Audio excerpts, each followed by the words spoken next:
أعوذ بالله من الشيطان الرجيم. بسم الله الرحمن الرحيم.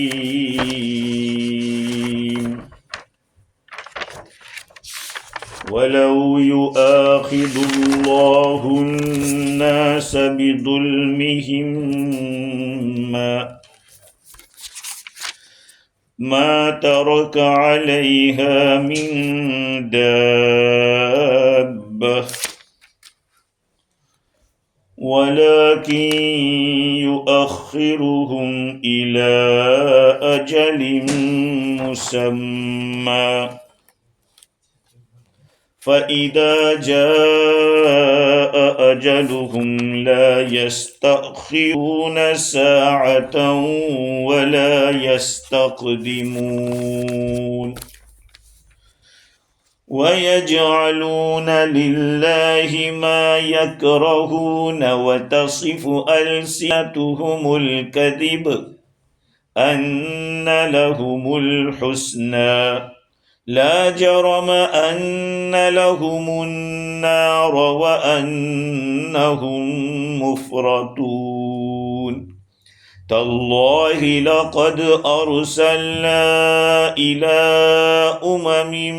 من قبلك فزين لهم الشيطان أعمالهم فهو وليهم اليوم ولهم عذاب أليم وما أنزلنا عليك الكتاب إلا لتبين لهم الذي اختلفوا فيه وهدى ورحمة لقوم يؤمنون صدق اللہ العظیم۔ بزرگوں، پیارے بھائیوں، کل گفتگو چل رہی تھی عصمت انبیاء علیہم السلام کے بارے میں۔ آیت کریمہ کا ترجمہ یہ ہے کہ اگر اللہ سبحانہ و تعالی تمام لوگوں کو پکڑنے پہ آ جائے ان کے ظلم کی وجہ سے تو زمین پر ایک چلنے والے کو بھی نہ چھوڑے، لیکن اللہ تعالیٰ ان کو ایک مدت مقررہ تک مؤخر کرتے ہیں، ڈھیل دیتے ہیں، پھر جب ان کا وقت آتا ہے نہ ایک گھڑی پیچھے ہوتے ہیں نہ ایک گھڑی آگے ہو سکتے ہیں۔ علامہ عثمانی نے لکھا ہے کہ اگر اللہ تعالیٰ لوگوں کی گستاخی پر اور ناانصافی پر دنیا میں فوراً پکڑ کر لے، امیڈیٹلی اللہ تعالیٰ پکڑے اور سزا دینا شروع کر دے تو چند گھنٹے بھی زمین کی آبادی نہیں رہ سکتی، کیونکہ دنیا میں ایک بڑا حصہ ظالموں اور بدکاروں کا ہے۔ چھوٹی موٹی خطا و قصور سے تو کوئی خالی ہوگا؟ کلکم خطاؤن، حدیث آئی، تم سب خطا کار، تم سب گنہگار ہو، حدیث ہے۔ اب ظاہری بات ہے، گناہ ظلم ہے کہ نہیں؟ گناہ کرنا اپنی ذات پر ظلم ہے۔ ہاں، جو انسان گناہ کرتا ہے وہ اپنے آپ پر ظلم کر رہا ہے کہ وہ جہنم کا لائق بنا رہا ہے۔ تو پوری آبادی خالی ہو جائے گی۔ ظاہری بات ہے کہ جب نالائق لوگ چلے جائیں گے تو پھر نبیوں کو بھیجنے کی ضرورت کیا پڑے گی؟ کس کو وہ دعوت دیں گے؟ ان کو تو فرشتوں کے ساتھ رہنا ہی اچھا ہے جو بالکل معصوم قوم ہے۔ جب اچھے لوگ بھی چلے جائیں گے، برے لوگ بھی چلے جائیں گے، تو ان جانوروں کی کیا ضرورت ہے؟ یہ تو ہمارے لیے اللہ تعالیٰ نے بنائے۔ زمین میں جو کچھ بھی ہے حضرت انسان کی خدمت کے لیے۔ جب نیک و بد انسان زمین پر نہ رہے تو دوسرے جانوروں کا یہاں پہ رہنا اور رکھنا بے فائدہ ہوگا۔ تو اللہ تعالیٰ فرماتے ہیں کہ اگر سارے لوگوں کی پکڑ کریں ان کے ظلم کی وجہ سے تو زمین پر ایک چلنے والا بھی نہیں. تو بات ہماری یہ تھی کہ انبیاء علیہ السلام معصوم ہوتے، ان سے کوئی گناہ ہو نہیں سکتا. لیکن کچھ لوگوں نے اس آیت کے اوپر یہ سوال کر ڈالا کہ اللہ تعالیٰ نے سارے لوگوں کو ظالم کہا ہے. الناس کے معنی سارے لوگ، اور سارے لوگوں کے ظلم کی وجہ سے تو سارے لوگ میں تو نبی بھی آ گئے. یہ ایک سوال ہے. سوال کرنے کے لیے تو ہاتھ پیر کی ضرورت تھوڑی پڑتی ہے. تھوڑا سوچو کہ 1000 سوال ہو جاتے. خیر، یہ ایک سوال تھا. اور دوسری بات یہ ہے کہ ما ترک علی ظہریہ من دابہ، زمین پر ایک بھی چلنے والا نہیں ملے گا. تو زمین پہ چلنے والے پہ نبی بھی ہوتے. بھئی جو کوئی بھی زمین پہ ہوگا وہ گنہگار ہوگا. جب گنہگار ہوگا تو نبی بھی زمین پہ چلتے تھے. یہ سوال کسی نے کیا. اب ہم یہ کہہ دیں کہ بھئی نبی سے تو گناہ ہو ہی نہیں سکتا، لہذا ان کو ختم نہیں کر سکتے. تو پھر الناس کا جو لفظ لائے کہ سارے لوگ، اس کا کیا کریں گے؟ تو اس کا جواب یہ ہے کہ سارے لوگ دنیا میں ظالم نہیں ہیں. یہ تو بات کنفرم ہے. یہ کہ سارے لوگوں، یہاں پر الناس سے سارے لوگ مراد ہے، یہ کنفرم نہیں ہے. لیکن یہ بات کنفرم ہے کہ زمین کے اوپر رہنے والے سارے لوگ ظالم نہیں ہیں، کیونکہ قرآن مجید نے لوگوں کی تقسیم کی ہے. ثم اورثنا الكتاب الذین اصطفینا من عبادنا فمنهم ظالم لنفسه ومنهم مقتصد ومنهم سابق بالخیرات. اللہ تعالیٰ نے دنیا پہ رہنے والے انسانوں کو 3 قسموں میں تقسیم کیا ہے. ہم نے مالک بنایا، وارث کیا کتاب کا ان لوگوں کو جن کو اپنے بندوں میں سے ہم نے چنا تھا. ان لوگوں کو ہم نے وارث بنایا، مالک بنایا کتاب کا. اب ان میں، اب جیسے ہم سب وارث ہے قرآن کے، ہم سب وارث ہیں، حضور کی ساری امت وارث ہے. لیکن ان وارثوں میں بہت سارے لوگ وہ ہیں کہ جو کفر کر رہے ہیں، ہٹے ہوئے ہیں دین سے، وہ ظالم ہے، اپنے اوپر ظلم کرنے والے. کچھ لوگ درمیانی ہیں، کبھی اچھا بھی کبھی الٹا بھی کرتے ہیں. اور وَمِنْهُمْ سَابِقٌ بِالْخَيْرَاتِ، اور کچھ وہ ہیں جو بھلائی کی طرف دوڑتے ہیں، لپکتے ہیں. اس آیت سے کنفرم ہو گیا کہ دنیا میں رہنے والے سارے انسان ظالم نہیں ہیں. جب یہ بات کنفرم ہو گئی تو پھر یہ کہنا کہ ساری مخلوق یا سارے لوگ ظالم ہیں، یہ غلط ہے. تو اب ہم یہ کہیں گے کہ الناس جو قرآن مجید کی اس آیت میں ہے، اس سے مراد یا تو وہ لوگ ہیں جو سزا کے مستحق ہیں، یا وہ لوگ ہیں جن کا ذکر آگے مشرکین میں سے جن کا گزرا، یا وہ لوگ مراد ہیں جو اللہ تعالیٰ کی بیٹیاں مانتے ہیں. جب یہ بات ہے تب تو پھر سوال ہی نہیں ہوگا، نبی اپنی جگہ معصوم ہے. وہ اس آیت کریمہ سے ایک بات یہ معلوم ہوئی، بعض لوگوں نے دلیل پکڑی ہے کہ جتنی بھی نقصان دینے والی چیز ہے وہ حرام ہے. نقصان دینے والی چیز جتنی بھی ہے وہ حرام ہے. اب اس کے اوپر دلیل، بہت لمبی بحث ہے، جو بہت اس کی گہرائی میں وہ جانا ذرا اونچے لوگ، یعنی مطلب یہ ہے کہ قرآن حدیث میں زیادہ ایکسپرٹ ہو، مفتی ہو یا کوئی اس طرح کے، تو ان کا کام ہے. لیکن میں اتنا بتلا دیتا ہوں کہ جو چیز نقصان دہ ہوتی ہے وہ ممنوع ہوتی ہے. اللہ تعالیٰ نے شریعت کے اندر اجازت جس چیز کی بھی دی ہے وہ ایسی چیز کی دی جو انسان کو نقصان نہ پہنچائے. قرآن کہتا ہے لا تلقوا بأیدیکم الی التہلکہ، اپنے آپ کو ہلاکت میں مت ڈالو. معلوم ہوا کہ کوئی نقصان دینے والی چیز کو آپ لیں گے گویا کہ اپنے آپ کو ہلاکت میں ڈالا. اور اسی لیے سننا، اسی لیے سعودی والے سگریٹ کو حرام کہتے ہیں، اسموکنگ کو حرام کہتے ہیں، تمباکو کو حرام کہتے ہیں. اب علماء دیوبند کا فتویٰ نہیں ہے اس کے حرام ہونے کا.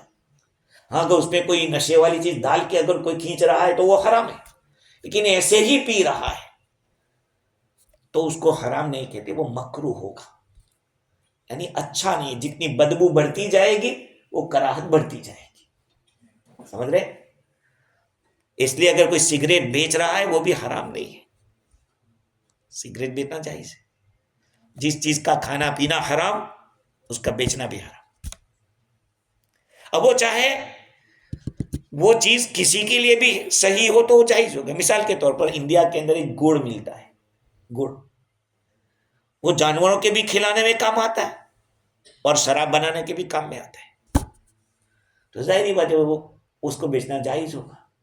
لیکن اگر کوئی آدمی وہ ہے جو شراب ہی بنانے کے لیے جاتا ہے، ایسے کو بیچنا مکروہ ہوگا. حرام تو نہیں کہہ سکتے بھائی، ہو سکتا ہے وہ کسی کے لیے لینے آیا ہو، اپنے لیے نہ بھی ہو.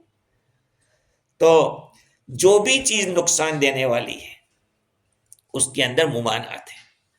قرآن مجید کی آیت وَمَا جَعَلَ عَلَيْكُمْ فِي الدِّينِ مِنْ حَرَجٍ، اللہ تعالیٰ نے دین کے اندر حرج والی چیز نہیں رکھی. حرج جس کے اندر آدمی کو تکلیف ہوتی ہے، پریشانی ہوتی ہے، دین میں کوئی پریشانی نہیں، تو دین الاؤ بھی نہیں کرے گا ایسی چیز کو. یرید اللہ بکم اليسر ولا یرید بکم العسر، اللہ تعالیٰ آسانی چاہتے ہیں، اللہ تعالیٰ سختی نہیں چاہتے. لا ضرر ولا ضرار فی الاسلام، نہ آپ کسی کو نقصان پہنچائیں گے نہ آپ نقصان برداشت کریں گے. سمجھے؟ لا ضرر ولا ضرار فی الاسلام. یہ ساری چیزیں، یہ جو دلائل ہے، یہ کہہ رہے ہیں کہ ایسی چیزیں جو انسان کو نقصان دہ ہو، وہ لا تفسدوا فی الارض بعد اصلاحها، زمین کے اندر بگاڑ مت کرو اس کی درستگی کے بعد. یعنی ایسی چیز اختیار کرنا جس سے بگاڑ آتا ہو، کہا اس کی اجازت نہیں. خیر، اب ایک سوال یہ ہے کہ اللہ تعالیٰ فرما رہے ہیں کہ لوگوں کی اگر اللہ پکڑ کرے ان کے ظلم کی وجہ سے تو زمین کے اوپر ایک جانور بھی نہیں ملے گا، ایک جانور کو بھی اللہ نہیں چھوڑے گا. تو بھائی لوگوں کے ظلم کی وجہ سے جانوروں کا کیا قصور ہے؟ جانوروں کا کیا قصور؟ انہوں نے کیا بگاڑا ہے؟ ان کا کوئی گناہ تو ہوا نہیں.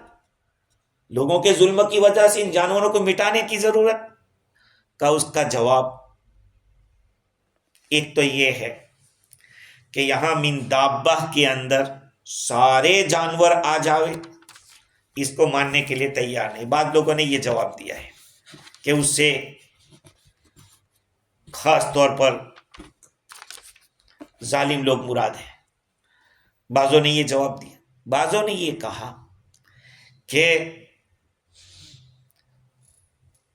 اگر اللہ تعالیٰ سب کو ختم کرے گا تو کچھ کو ختم کرے گا ان کی ظلم کی پاداش میں، سزا میں، اور کچھ کو ختم کرے گا بطور آزمائش کے، آزمائش کے طور پر اللہ تعالیٰ ختم کر دے، جیسے کہ نوح علیہ السلام کے زمانے میں. اور ایک جواب یہ ہے کہ اللہ تعالیٰ لوگوں کی پکڑ کرے تو بارش کو بند کر دے. اب بارش بند ہو جائے گی تو سبزی اگنا بھی بند ہو جائے گا. جب سبزی اگنا بند ہوگا تو پھر اس کے اوپر کوئی پھروا نہیں رہے گا، کوئی جانور نہیں رہے گا. اور بعضوں نے یہ کہا کہ اس سے مراد کافر ہے، من دابہ سے مراد کفر کرنے والا ایک بھی نہیں بچے گا. ظاہری بات ہے اگر اللہ تعالیٰ ایک ایک بات پہ پکڑ کرنے پہ آ جاوے نا تو سبھی سیدھے ہو جاوے، سبھی سیدھے ہو جاوے. پہلے ہوتا کیا تھا؟ امریکہ ایسے کر کے بولتا تھا، سارے کا ہم تیرے ساتھ ہیں، ہم تیرے ساتھ ہیں، ہم تیرے ساتھ ہیں. لیکن اب ہوا یہ کہ یو اے ای کو بھی ٹھوکا، قطر کو بھی ٹھوکا، سعودی کو، سب کو. تو جو دوسرے بھی تھے کہا بھائی چپ رہو، اپنی بیاہ بنے گی. ہو رہا ہے کہ نہیں ایسا ہے؟ اللہ تعالیٰ بھی اگر گناہ کرنے والے کو کیش کیش سزا دینے لگے تو کیا ہوگا؟ دوسرے بھی سنبھل جائے گے کہ نہیں. سمجھ رہے بات کو؟ دنیا میں ایک بھی کافر نہیں رہے گا. لیکن اللہ تعالیٰ نے جہنم بھی بنائی ہے، اس کو بھی بڑھنا ہے. اللہ تعالیٰ نے جنت بنائی ہے، جہنم بھی بنائی ہے، اور ہر ایک کے لیے لوگ تیار کیے ہیں. اگر نہ ماننے والے نہیں رہیں گے تو پھر جہنم کو بھرے گا کون؟ گر بو لہب نہ باشد جہنم کرا بھی سوزت، گر بو لہب نہ باشد، اگر ابو لہب نہ ہوتا تو بھی جہنم جلاتی کس، یعنی اس جیسے لوگ نہ ہوتے، صرف اکیلے ابو لہب نہیں۔ خیر، اللہ تعالیٰ فرماتے ہیں وَلَٰكِن يُؤَخِّرُهُمْ إِلَىٰ أَجَلٍ مُّسَمًّى، لیکن اللہ عَلَىٰ ظَهْرِهَا، زمین کے اوپر، مَا تَرَكَ عَلَيْهَا مِن دَابَّةٍ، یہاں وہ زہر کا لفظ نہیں ہے، علیہا، علیہا کا معنی زمین، زمین چونکہ انسان کے سامنے رہتی ہے اس لیے ہاکا۔ وَلَٰكِن يُؤَخِّرُهُمْ إِلَىٰ أَجَلٍ مُّسَمًّى، ایک مدت تک اللہ ان کو مؤخر کرتا ہے۔ وہ مدت کیا ہے؟ وہ قیامت کی مدت ہے۔ عبداللہ ابن عباس نے فرماتے کہ قیامت تک کے لیے اللہ نے رکھا ہے کہ ٹھیک ہے چلنے دو چلنے دو، باقی انسان کی کیا طاقت ہے؟ اللہ اگر پکڑنے پہ آ جاوے تو کون بچ سکتا ہے؟ اگر بات بات پہ اگر اللہ پکڑنے لگے تو کوئی گنہگار نہیں رہے گا دنیا میں۔ بعضوں نے کہا کہ منتہائے عمر تک، انسان کی جب تک زندگی رہتی ہے وہاں تک اللہ ڈھیل دیتا ہے، چلنے دو چلنے دو، کہاں تک کا اس کی عمر پوری ہو جائے وہاں کہاں جائے گا پھر ہے؟ لائف فنش، سب ایکشن فنش، سارے عمل فنش، تو منتہائے عمر۔ اب یہ دو قول ہے، قیامت والا اور زندگی پوری ہو وہاں تک کا والا۔ تو پہلے قول کو اس لیے بعض لوگوں نے پسند کیا ہے کہ قیامت کے دن سارے لوگوں کو ان کا پورا پورا عذاب ملے گا اعمال کا، اس لیے قیامت مراد ہے۔ اور بعضوں نے یہ کہا کہ دوسرا قول منتہائی عمر والا ہے، وہ زیادہ بہتر ہے، اس لیے کہ مشرکوں کی جو پکڑ شروع ہوتی ہے وہ مرتے ہی شروع ہو جاتی ہے، ان کی سزا جو شروع ہوتی ہے مرتے ہی شروع ہو جاتی ہے۔ دنیا سے نکلتے ہی اللہ تعالیٰ کے فرشتے ان کو سزا دیتے ہیں۔ آگے اللہ تعالیٰ فرماتے ہیں، ہاں اس میں کوئی شک نہیں، جب مدت آتی ہے وقت پورا ہوتا ہے، 1 منٹ ڈیلے نہیں، 1 منٹ پہلے نہیں۔ پلین جا رہا ہے، پلین آدمی کو پکڑنا تھا، پلین، اب وہ پلین نکل گیا، نکلنے کے بعد اب یہ چلا رہا ہے کہ بھائی میرا بکنگ تھا کچھ بھی، لیکن آگے جا کے تھوڑے جا کے کریش ہو گیا، سارے لوگ ہلاک ہوئے، بچ گیا۔ کیا تھا؟ اس کی زندگی باقی تھی، کہ زندگی باقی تھی۔ ایک قصہ سنایا تھا میں نے آپ لوگوں کو، ہندوستان کے اندر جب انگریز لوگ تھے تو ایک ہندوستانی، ہو سکتا ہے شاید مسلمان ہی ہوگا، یاد پڑتا ہے وہاں تک، وہ کسی انگریز کے یہاں کام کرتا تھا اور اس کا کام تھا سیکیورٹی، رات بھر دیکھنے کا کیا ہو رہا ہے، جاگنے کا۔ ایک دن صبح میں وہ انگریز کسی ٹرین میں سفر کرنے والا تھا، تو سیکیورٹی نے کہا صبح صبح کہ آپ سفر مت کرو۔ کہا کیوں؟ کہ نہیں آپ مت جاؤ۔ یہ نہیں گیا۔ بعد میں پتا چلا کہ جس ٹرین سے اس کو سفر کرنا تھا اس ٹرین کا بہت بھاری ایکسیڈنٹ ہوا، یہ بچ گیا۔ اس نے اس کو بلایا اور کہا کہ تو نے اتنے کانفیڈنس سے کیوں کہا کہ مت جاؤ؟ کہا میں نے سپنے میں دیکھا تھا کہ اس گاڑی کا ایکسیڈنٹ ہوا ہے۔ تو اس انگریز نے کچھ رقم نکالے، 500 روپے، کہا کہ لو آج سے تمہاری نوکری ختم۔ کیا کہا؟ کوئی دوسرا ہوتا تو کہتے کہ آپ کی نوکری پرمیننٹ، لیکن اس نے کہا نہیں، آج سے آپ کی نوکری ختم۔ کہ یہ انعام تو سمجھ میں آتا ہے لیکن نوکری ختم کا مطلب؟ کہا تم کو سیکیورٹی پہ رکھا ہے، تم اتنے گہری نیند کیسے سوتے ہو کہ تمہیں سپنے دکھتے ہیں؟ اتنی گہری نیند کیسے سوتے ہو کہ تمہیں سپنے دکھ رہے ہیں؟ آگے اللہ تعالیٰ فرماتے ہیں وَيَجْعَلُونَ لِلَّهِ مَا يَكْرَهُونَ وَتَصِفُ أَلْسِنَتُهُمُ الْكَذِبَ أَنَّ لَهُمُ الْحُسْنَى لَا جَرَمَ أَنَّ لَهُمُ النَّارَ وَأَنَّهُمْ مُفْرَطُونَ۔ وہ اللہ تعالیٰ کے لیے مقرر کر رہے ہیں ایسی چیز کو جو اپنے لیے ناپسند کر رہے ہیں، اور ان کی زبانیں جھوٹی بات بیان کرتی ہے کہ ان کے لیے حسنہ ہے، نیکی اور اچھائی ہے، کیوں نہیں، انہی کے لیے جہنم ہے، اور وہ آگے بڑھائے جا رہے ہیں۔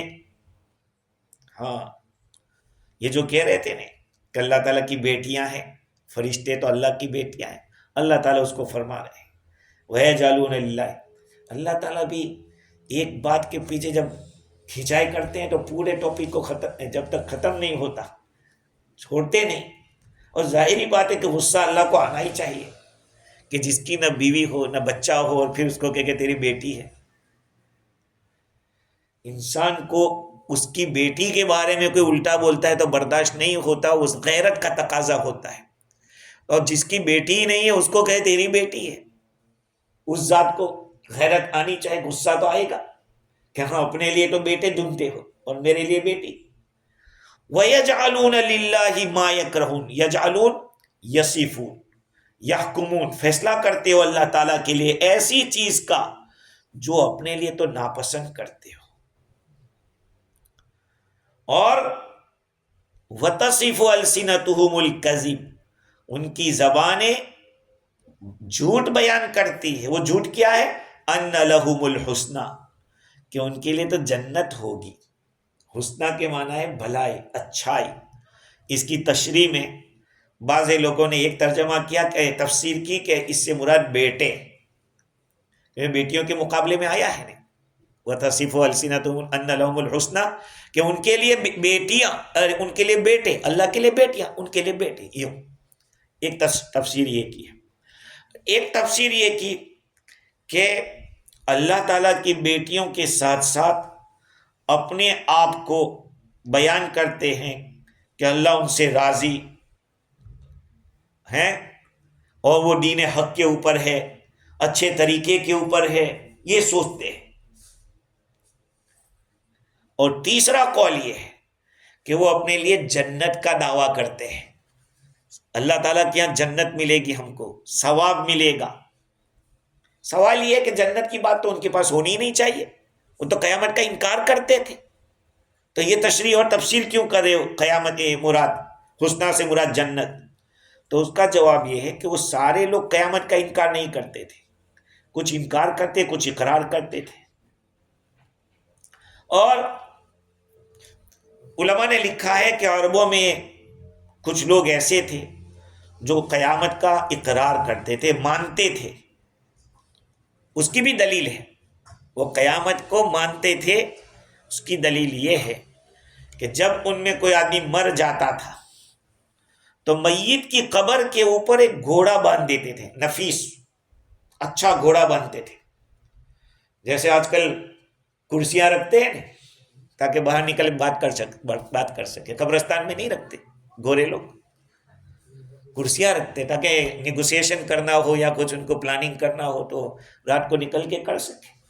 تو یہ لوگ بھی گھوڑا رکھتے تھے عرب لوگ، اور اس کو چھوڑے رکھتے تھے گھوڑے کو وہیں پر کب تک مر جائے، وہاں تک وہ گھوڑا مر جائے، اور کہتے تھے کہ جب قیامت ہوگی تو یہ میت بھی اس گھوڑے کے اوپر سوار ہو کے آئے گا، قیامت کے میدان میں جب جمع کیے جائیں گے تو یہ اپنے گھوڑے کے ساتھ جمع ہوگا۔ اس سے پتا چلا کہ وہ لوگ بھی قیامت کو مانتے تھے۔ اور اگر یوں مان لے کہ چلو ٹھیک نہیں مانتے تھے، لیکن رسول اللہ صلی اللہ علیہ وسلم کی تعلیمات کے مطابق وہ اگر یوں اندازہ لگا لے، گیس کرے کہ چلو ٹھیک ہے محمد جو کہہ رہے ہیں صلی اللہ علیہ وسلم اپنی اس بات میں سچے ہیں کہ قیامت ہوگی، تو کہا تب بھی ہمیں جنت ملے گی، اس لیے کہ ہم جس دین پر ہے، جس طریقے پر ہے وہ سچا ہے۔ اور بعضوں نے کہا کہ اس کو بیٹوں والے قول پر فٹ کیا جائے تو زیادہ اچھا ہے، کیونکہ آگے چل کر اللہ تعالیٰ جہنم کی بات کرے کہ ان کو جنت کی بات کیا کرے، ان کو تو جہنم ملنے والی ہے۔ لا جرم ان لهم النار، کیوں نہیں، ان کو تو جہنم ملے گی۔ تو لا جرم کا لفظ ما قبل میں جو بات انہوں نے کہی تھی اس کو ریجیکٹ کرنے کے لیے کہ نہیں جنت کہاں، ان کے لیے تو جہنم ہے۔ وَأَنَّهُمْ مُفْرَطُونَ، یہ مفرتون کا جو لفظ ہے وہ مفرطون بھی پڑھا گیا، مفرطون بھی پڑھا گیا۔ قرآن کے اندر اللہ تعالیٰ نے سات ٹائپ کا، یہ قرآن ہے 7 ٹائپ سے پڑھایا گیا ہے، اتارا گیا، جس کو سبا کہتے ہیں، قرات سبا متواترہ۔ الگ الگ قبیلے کی جو بات ہوتی ہے نا، جیسے کہ قرآن میں تو پانی کو ماں کہا ہے، لیکن ابھی یہ کو مویا کہتے ہیں، ایک ہی چیز ہے پانی۔ ہمارے گجراتی میں، ہمارے یہاں بروچ کے اندر پانی بولیں گے، یہ لوگ پانی بولیں گے، چیز تو ایک ہی ہے۔ تو قرآن مجید کے اندر بھی 7 قبیلے جو تھے، ان قبیلوں کی زبان کے اندر یہ قرآن اترا ہے۔ اب یہ ہے کہ ناس کا جو لفظ ہے، بعض قبیلے والے نیس بولتے ہیں، امالہ کر کے بولتے ہیں، تو کوئی لوگ بھی نیس، ایسی بھی قرات ہے، لیکن ہم نہیں پڑھ سکتے جب تک کہ قواعد ہم کو معلوم نہ ہو۔ تو یہ مفرطون بھی ہے، مفرطون بھی ہے، 3 طرح سے، مفرطون، مفرطون اور مفرطون، 3 طرح سے، ہر ایک کا معنی الگ الگ ہے۔ تفسیر مظہری کے اندر لکھا ہے کہ مفرطون کے معنی یہ لوگ جو ہیں مشرکین، وہ حد سے آگے بڑھے ہوئے ہیں، ان کو جو باؤنڈری بتائی گئی تھی کہ تمہیں اس حد میں رہنا ہے، امام بغوی نے اس کو کہا مسرفون، اسراف کرنے والے، اور ابو جعفر نے اس کو مفرطون پڑھا، جس کے معنی کوتاہی کرنا، اللہ تعالیٰ کی فرما برداری میں کوتاہی کرنے والے، اللہ تعالیٰ کے حکم کو ضائع کرنے والے۔ اور ایک قرات میں مفرطون ہے، مفرطون کے معنی ان کو جہنم میں چھوڑ دیا جائے گا، وہ ایسے چھوڑے جائیں گے، بھولا دیا جائے گا، گئے، یا جہنم کی طرف آگے بڑھنے والے۔ اصل میں یہ جو فرط کا لفظ ہے، فرط، فارات، حضور اکرم صلی اللہ علیہ وسلم نے بھی فرمایا کہ میں تمہارے لیے فرط ہوں، تمہارا انتظار کروں گا وہاں جا کے۔ ہاں، چھوٹے بچے اور چھوٹی بچی کے جنازے کی نماز میں جو دعا پڑھتے ہیں، سب کو تو یاد ہوگی نہیں ہے، اللہم اجعلہ لنا فرطا، اور اللہم اجعلہا لنا فرطا، کیا مطلب اس کا؟ اگر کسی کا بچہ بالغ ہونے سے پہلے گزر جاتا ہے تو اس کے جنازے کی نماز میں اگر لڑکا ہو تو اللہم اجعلہ لنا فرطا پڑھتے ہیں، فرطا، اور اگر لڑکی ہو تو اللہم اجعلہا لنا فرطا کہتے ہیں۔ تو فرط کا معنی جو آگے جا کے انتظام کرتا ہے اس کو فرط کہتے ہیں۔ تو ان کو مفرطون کہا گیا، یعنی یہ جہنم میں آگے جا کے وہاں جائیں گے، آگے سب سے ان کو آگے بھیجا جا رہا ہے، انہم مفرطون، ان کو آگے بڑھایا جا رہا ہے۔ لا جرم ان لہم النار وانہم مفرطون، جیسے کہ ایک آدمی جس کو پانی کا انتظام کرنے کے لیے جو پہلے جاتا ہے، بھائی کنواں ڈھونڈے گا اور ڈول لائے گا، رسی لائے گا، یہ سارا جو کرے گا اس کو وہ لوگ فرط کہتے ہیں عربی میں۔ کہ یہ بھی اسی طرح سے جو ان کے بعد میں جہنم میں آنے والے ہیں، ان کے لیے یہ آگے جا کے انتظار کرنے والے ہیں، ان کے لیے فرط بنے ہوئے۔ آگے اللہ تعالیٰ فرماتے ہیں تاللہ لقد ارسلنا الی امم من قبلک، اللہ کی قسم ہم نے بہت ساری قوموں کی طرف رسول بھیجے آپ سے پہلے، جیسے آپ کو اس امت کی طرف نبی بنا کر بھیجا ہے، آپ سے پہلے کئی قوموں کی طرف ہم نے رسول بھیجے تھے، لیکن ہوا کیا؟ ہوا یہ کہ شیطان نے ان کے برے اعمال کو اچھا کر کے دکھایا، جو کر رہے وہ اچھا ہے کرو، برے کام کو اچھا کر کے دکھایا۔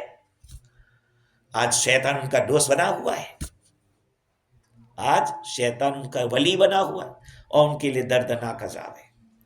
تو اصل میں اللہ تعالیٰ نے اس آیت کریمہ کے اندر مشرکین قریش کی طرف سے جو کچھ پیش آتا تھا، حضور اکرم صلی اللہ علیہ وسلم کے ساتھ اللہ تعالیٰ نے تسلی کا سامان کیا کہ نبی جی آپ کے ساتھ کچھ نیا نہیں ہو رہا ہے، آپ سے پہلے بھی بہت سارے رسولوں کو ان کی قوموں کی طرف بھیجا گیا، ان لوگوں نے بھی وہی دھندے کیے جو یہ آپ کے ساتھ کر رہے ہیں۔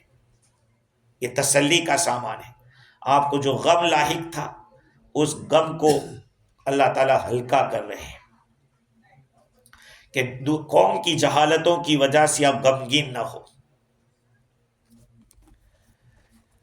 اب یہاں پہ معتزلہ جو ایک فرقہ ہے وہ یہ کہتا ہے کہ جو فرقہ مجبرہ ہے، ایک فرقہ مجبرہ ہے جو یوں کہتا ہے کہ بندہ مجبور ہے، بندہ مجبور ہے۔ قرآن نے کہا مجبور نہیں، شیطان ان کے سامنے مزین کرتا ہے اس لیے وہ کرتے، اللہ نہیں یہ کرتا کہ زبردستی کہ نہیں تم کفر والے کام کرو۔ تو جو مجبرہ فرقہ ہے کہا اس کا رد اس آیت سے ہو رہا ہے، کیونکہ اگر اللہ تعالیٰ ہی اعمال کو پیدا کرنے والا ہی معتزلہ کا کہنا ہے تو پھر شیطان کو مزین کرنے کی کیا ضرورت ہے جب اللہ ہی کر رہا ہے؟ وہ جیسے مجبرہ مانتا ہے فرقہ۔ اور اگر تزیین کا کام بھی اللہ کرتا ہے تو پھر شیطان کا نام لینے کی کیوں ضرورت پیش آئی، شیطان کی برائی کرنے کی کیوں ضرورت پیش؟ اور وہ تزیین ہی انسان کو فعل کی طرف لاتا ہے، تو فعل اللہ تعالیٰ کے پیدا کرنے سے ہوا ہے۔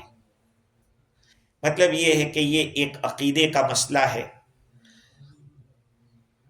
اللہ تعالیٰ نے شیطان کی طرف تزیین کو منسوب کیا کہ شیطان مزین کرتا ہے، اگر اللہ تعالیٰ کی طرف منسوب کرتا، یہ لوگ تو کہتے کہ اللہ کر رہا ہے، تو گویا کہ نعوذ باللہ شیطان کی طرف جو نسبت کی جا رہی ہے وہ غلط ہے۔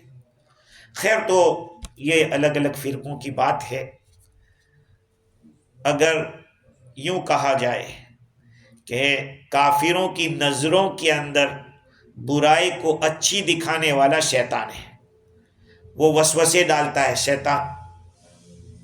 ہاں، اب ظاہری بات ہے کہ اس وسوسے کے لیے دوسرا شیطان آئے گا اور اس کے لیے دوسرا آئے گا، یہ لمبی چوڑی بات ہو جائے، اس کو تسلسل کہتے ہیں۔ منطق کے اندر یہ آتا ہے کہ تسلسل، اور تسلسل بیکار ہے، جس چیز کی وجہ سے تسلسل آتا ہے وہ بھی بیکار۔ خیر، شیطان ہے الگ الگ طریقے سے برے اعمال کو اچھا دکھاتا ہے۔ ہاں، بزنس مین کے سامنے اس لائن سے آتا ہے، مولانا لوگوں کے پاس مولانا کی لائن سے آتا ہے۔ جیسا جیسا آدمی شغل رکھتا ہے، کاروبار رکھتا ہے، یا جن چیزوں سے اس کا زیادہ سروکار رہتا ہے وہ اس لائن سے آتا ہے۔ ہاں، اب آپ کے پاس آ کے کھیتی کی فضیلت یا برائی نہیں بتلائے گا، اس لیے کہ آپ کسانی کرتے نہیں، وہ کسان کے پاس جائے گا، الٹے کام سکھائے گا کہ یہ کرنے تجھے فائدہ ہوگا۔ سمجھ رہے ہیں؟ اللہ تعالیٰ فرماتے ہیں فَهُوَ وَلِيُّهُمُ الْيَوْمَ، جیسے شیطان اگلے لوگوں کا دوست تھا، آج شیطان ان کا دوست بنا ہوا ہے۔ یعنی کام تو وہ شیطان کرتا ہی رہا ہے آدم علیہ السلام کے بعد سے، گویا کہ اس نے یہ ٹھان لیا ہے کہ بہت پرانا کھلاڑی ہے شیطان، بہت پرانا کھلاڑی ہے، انسان سے کئی ہزار سال پہلے وہ زمین پر تھا۔ ہاں، تو چالیں بھی اس کی ایسی ہوگی، لیکن قرآن نے اس کو کہا کہ ان کید الشیطان کان ضعیفا، شیطان کا مکر کمزور ہوتا ہے۔ ایک لاحول پڑھو وہیں اس کی ہوا نکل جاتی ہے، ایک اذان ہو وہیں ہوا چھوڑتے ہوئے نکل جاتا ہے۔ ایک کمزور، لیکن ہم لوگ بھی تو کمزور ہو گئے کہ بر وقت ہم پڑھتے نہیں ہیں۔ بر وقت جو پڑھنا چاہیے، اس کے لیے تعلیمات کی ضرورت ہے۔ وَهُوَ وَلِيُّهُمُ الْيَوْمَ وَلَهُمْ عَذَابٌ أَلِيمٌ، یہ شیطان آج ان لوگوں کا دوست بنا ہوا ہے، ان کا یعنی کفار مکہ کا، جیسے پہلوں کا دوست تھا وہ آج کفار مکہ کا دوست بنا ہوا ہے۔ لہذا ان کو اغوا کرنا، ان کو نبی جی آپ سے پھیر دینا، یہ سب کام جیسے پہلے ہو چکا کافر قوموں کے ساتھ، آج وہ ان کے ساتھ کر رہا ہے۔ ایک مطلب تو یہ ہے، اور ایک مطلب فَهُوَ وَلِيُّهُمُ الْيَوْمَ، اليوم سے مراد قیامت کا دن۔ ہاں، کافروں کا دوست اس دن کا شیطان ان کا دوست رہے گا، جو آج ان کے برے اعمال کو اچھا کر کے دکھا رہا ہے، تو قیامت کے دن کو الیوم کہا چونکہ وہ مشہور دن ہے۔ اس آیت کریمہ کا مقصد یہ ہے کہ اللہ بتلانا چاہتے ہیں کہ اس دن ان کا کوئی مددگار نہیں ہوگا۔ بدر میں کیا ہوا تھا؟ وَإِذْ زَيَّنَ لَهُمُ الشَّيْطَانُ أَعْمَالَهُمْ فَقَالَ لَا غَالِبَ لَكُمُ الْيَوْمَ مِنَ النَّاسِ وَإِنِّي جَارٌ لَكُمْ، شیطان نے یہ کہا تھا۔ ہاں، کہ آج انسانوں میں سے کوئی تم پہ غالب نہیں آ سکتا ہے، میں تمہارے ساتھ ہوں۔ فَلَمَّا تَرَاتِ الْفِئَتَانِ نَكَصَ عَلَىٰ عَقِبَيْهِ، جہاں دیکھا دو جماعتیں ایسے گٹھا ہو گئی، پیچھے ہٹا۔ فرشتے مدد کے لیے آ گئے تھے بدر کی لڑائی میں۔ وَقَالَ إِنِّي بَرِيءٌ مِّنكُمْ إِنِّي أَرَىٰ مَا لَا تَرَوْنَ إِنِّي أَخَافُ اللَّهَ، کہا کہ بھائی ہم تو چلے، میں وہ چیزیں دیکھ رہا ہوں جو تم نہیں دیکھ رہے ہو، مجھے اللہ کا ڈر ہے۔ فرشتے آئے تھے، دیکھ لیا کہ یہاں تو اپنی بننے والی نہیں، جب بھاگ گیا۔ قیامت کے دن بھی یہ ان کے ساتھ رہے گا، اور وہ تو ایسا ساتھ رہے گا کہ جہنم میں بھی جائے گا ساتھ میں۔ ہاں، تاکہ اس کو کہے نہیں کہ یار تو اگر ہمیں بہکاتا نہیں، تو وہ کہے گا میں نے کیا کیا، خدا نے بھی تم کو بلایا تھا جنت کی طرف، میں نے ادھر بلایا تھا، تم نے میری سن لی، میں نے زبردستی تو کی نہیں تھی تم کو، تم خود گئے تھے، آئے تھے۔ وَلَهُمْ عَذَابٌ أَلِيمٌ، اور ان کے لیے دردناک عذاب ہے۔ اللہ تعالیٰ فرماتے ہیں وَمَا أَنزَلْنَا عَلَيْكَ الْكِتَابَ إِلَّا لِتُبَيِّنَ لَهُمُ الَّذِي اخْتَلَفُوا فِيهِ، اور ہم نے آپ پر کتاب نہیں اتاری مگر اس لیے، یعنی مقصد یہ ہے کہ آپ ان کے سامنے واضح کر دے اس بات کو جس میں وہ اختلاف کر رہے ہیں، اور ہم نے اتارا ہے ہدایت کو اور رحمت کو ایسی قوم کے لیے جو ایمان رکھتی ہے۔ وما انزلنا، اللہ تعالیٰ نے اوپر تو وعید بتلائی تھی، اب اس وعید کے ساتھ حجت بتلا رہے، علت بتلا رہے کہ یہ قرآن ہم نے کیوں اتارا ہے۔ اس قرآن کے بیانات کے واسطے سے جن چیزوں میں ان کا اختلاف ہے، ان اختلاف کو ختم کرنا مقصود ہے۔ قرآن کے آنے کے بعد بھی آدمی عقائد میں پھنسا رہے، کتنے جاہل ہیں، بڑے جاہل۔ قرآن کہہ رہا ہے کہ اللہ کے سوا کوئی عالم الغیب نہیں ہے، لا یعلم من فی السماوات والارض الغیب الا اللہ، آسمان و زمین میں جو کوئی بھی ہے غیب کو اللہ کے سوا کوئی نہیں جانتا۔ پھر بھی آج کلمہ پڑھنے والے بھی حضور صلی اللہ علیہ وسلم کو عالم الغیب مان رہے ہیں، قرآن کہہ رہا ہے پھر بھی ہے۔ قرآن نے تو اوپن کہہ دیا کہ کوئی نہیں اللہ کے سوا غیب کو جاننے والا۔ کل کیا ہونے والا ہے؟ وہ کچھ لڑکیاں گا رہی تھی، عید کا دن تھا یا کوئی ایسی خوشی کا دن تھا، تو گا رہی تھی، اور اس میں کہہ رہے تھے کہ فینا نبی، ہمارے درمیان نبی ہے، وہ جانتے ہیں کہ کل کیا ہونے والا ہے۔ حضور نے کہا نہیں ایسا مت کہو، یہ نہیں۔ حضور نے فرمایا نہیں ایسا مت کہو، لیکن آج عقل کے اندھے ایسے ہیں جو مانتے ہیں حضور کو عالم الغیب۔ قرآن نہ کہہ رہا ہے، یہ کہہ رہے کہ یہ قرآن کہہ رہا ہے ہم نے تو قرآن اس لیے اتارا ہے کہ آپ ان کے سامنے اس بات کو کھول کر بتائیں جس میں ان کا اختلاف ہے، ان کا اختلاف۔ اور قرآن کو اتارا ہے ہدایت کے لیے اور رحمت کے لیے، ایسے لوگوں کے لیے جو کہ ایمان رکھتے ہیں، ایمان رکھنے والوں کے لیے یہ کام۔ بھئی قرآن سے فائدہ کون اٹھائے گا؟ ایمان والا ہی اٹھائے گا. ایسے تو قرآن ہدایت ہے سارے لوگوں کے لیے. کتنے نان مسلم ایسے جو قرآن پڑھ کے اسلام میں داخل ہوئے، لیکن ایمان والے ہی زیادہ فائدہ اٹھاتے ہیں قرآن سے. اس وجہ سے لِقَوْمٍ یُؤْمِنُونَ کہا اللہ تعالیٰ نے کہ یہ قرآن ہدایت ہے، قرآن رحمت ہے ایسے لوگوں کے لیے جو ایمان رکھتے ہیں. اور وہ اختلافی مسائل کیا تھے؟ توحید کے بارے میں کوئی دو خدا مانتا تھا، کوئی زیادہ. شرک کے بارے میں اسلام جس چیز کو شرک کہتا ہے وہ کہتے ہیں کہ ہم تو اس لیے یہ پوجا کریں کہ ہم کو ان کے بہت جلدی کلوز کر دے، اللہ کے کلوز کر دے، اس لیے ہم مورتی پوجا کرتے ہیں. یہ شرک ہے. اور جبر و قدر تقدیر کے بارے میں جو اختلاف ہے، بندہ مجبور محض ہے یا نہیں، اس کے بارے میں قرآن کی آیتیں ہیں. معاد آخرت کو ثابت کرنے میں، آخرت کے انکار میں جو کچھ باتیں ہیں، اور بہت سارے احکام جیسے حلال چیز کا حرام کر دینا، حرام چیز کو حلال کر دینا. بہت سارے جانوروں کے بارے میں ان لوگوں کا مسئلہ تھا، وہ مردار کو کھا جاتے تھے.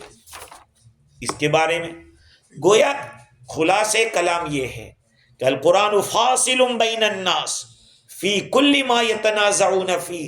قرآن فیصلہ کرنے والا ہے ہر اس میٹر کے اندر جس میں ان کا آپس میں جھگڑا ہے. خدن ہدایت ہے دلوں کے لیے، اور رحمت ہے اس کے لیے جو اس کو پکڑے گا. قرآن پکڑے گا اس کے لیے رحمت بنے گا، اور جو دل سے اس کو سمجھے گا اس کو ہدایت ملے گی. سہل بن عبداللہ کو یہ قرآن کے بارے میں سہل بن عبداللہ تستری رحمت اللہ علیہ فرماتے ہیں کہ لا یتصل احد باللہ حتی یتصل بالقرآن. بندہ خود اللہ سے نہیں جوائنٹ ہو سکتا جب تک کہ قرآن سے جوائنٹ نہ ہو. ولا یتصل بالقرآن حتی یتصل بالرسول صلی اللہ علیہ وسلم. اور قرآن کے ساتھ جوائنٹ نہیں ہو سکتا جب تک کہ رسول اللہ صلی اللہ علیہ وسلم کے ساتھ جوائنٹ نہ ہو. رسول کے ساتھ جوائنٹ ہونے کا کیا مطلب؟ کیا مطلب؟ ہم جیسے چاہیں ایسے رسول کو مان لیں؟ نہیں. تعلیمات رسول. بھائی نبی صلی اللہ علیہ وسلم 40 سال تک تو محمد ابن عبداللہ تھے. 40 سال تک کسی نے آپ کا انکار نہیں کیا، صادق الامین سب کچھ کہا. تو ابھی جھگڑا کہاں سے ہو؟ کہا نبوت کی باتیں جب آپ نے کی، لا الہ الا اللہ کہہ دو، ایمان کی بات کی، تب اختلاف انہوں نے کیا، جھگڑا کیا. تو رسول اللہ صلی اللہ علیہ وسلم کی باتوں کو تعظیم زندگی میں لانا. اور بندہ رسول کے ساتھ نہیں متصل ہو سکتا جب تک کہ ارکان اسلام کے ساتھ وہ متصل نہ ہو. نماز تو پڑھنی نہیں، اور کہ ہم عاشق رسول. دین پہ چلنا نہیں، کہا ہم تو حضور کی محبت کا دم بھرتے ہیں. تو بندہ رسول کے ساتھ بھی جوائنٹ اس وقت ہوگا جب کہ ارکان اسلام کے ساتھ جوائنٹ ہو.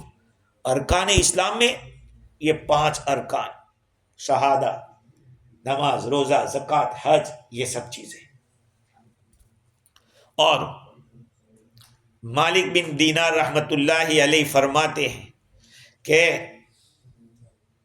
یا حملۃ القرآن، اے قرآن کے حاملین، اے قرآن کے علم والو، ماذا زرع القرآن فی قلوبکم. قرآن نے تمہارے دلوں میں کیا اثر ڈالا ہے؟ کیا بیج بویا قرآن نے تمہارے دلوں کے اندر؟ فالقرآن ربیع المؤمن کما ان الغیث ربیع الارض. کہا سنو یہ بات، ربیع کس کو کہتے ہیں؟ ربیع فصل بہار کو کہتے ہیں. فصل بہار جس کے بعد ہریالی آتی ہے، ربیع کے اندر ہریالی ہوتی ہے. کہا قرآن مومن کا ربیع ہے. قرآن مومن کا ربیع ہے، فصل ربیع، جس کے دل میں تازگی ہوتی ہے، جس کی وجہ سے. جیسے کہ بارش زمین کا ربیع ہے، بارش برسے گی تو زمین کے اندر روئیدگی آئے گی اور ہریالی چھائے گی. قرآن کے بغیر مومن کے دل میں ہریالی نہیں چھا سکتی.